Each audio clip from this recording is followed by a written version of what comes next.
Yeah, well, this very short answer, which most people don't want to hear, and takes a long time, it took a long time for me to realize it's true, is that if you're thinking it, it's a form of your love of self and love of the world, which means it's a falsity. It's just not true. It's been a very good shortcut for me is if I think anything negative, by definition, I know it's not true.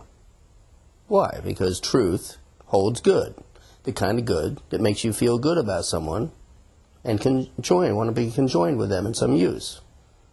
Well, what's this thought make me feel like? Bad. Well, if it makes you feel bad, then it's false. Why? Because falsity is the form of evil, bad.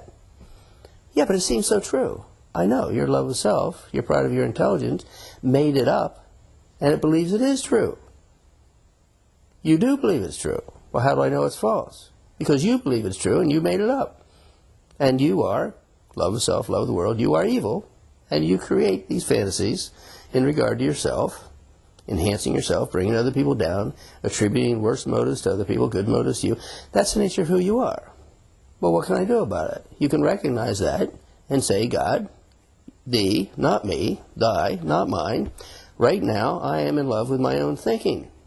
I'm addicted to it. I'm powerless over it. Makes my life totally unmanageable, my relationship unmanageable, and brings hell into all my relationships and my work. I really need some help. Step 2, I believe you're there. Step 3 is I really need your help. I love this. I love to do this. But it's from hell. It's the pleasures of an insane person called me. Well, how do I know it's false? Because you're thinking it. Okay.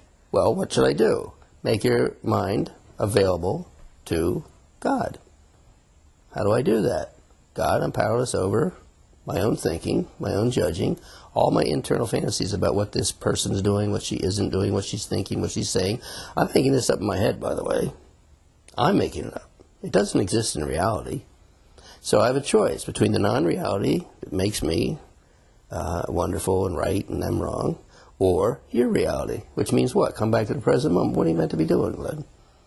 Well, right now I was writing a report. Well, then write the report. Get out of your fantasy and just do what's in front of you. You know, sufficient today is evil thereof. Yeah, but most of my life is spent up here. Yeah, exactly. That's called hell. Would you like to choose what is or what isn't? You have a choice between heaven and hell. What's hell? What isn't? What do you mean what isn't? Your imagination isn't. What is? This, creation.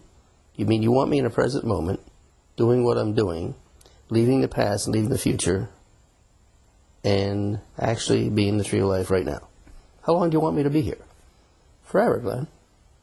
Yeah, but most of the time I like spending in the past. It doesn't exist, and the future doesn't exist with me at the center. We know that's called hell. You love it. I just wondered if you would want reality versus non-reality. Well, I love non-reality. I know. But reality has a pleasure to it.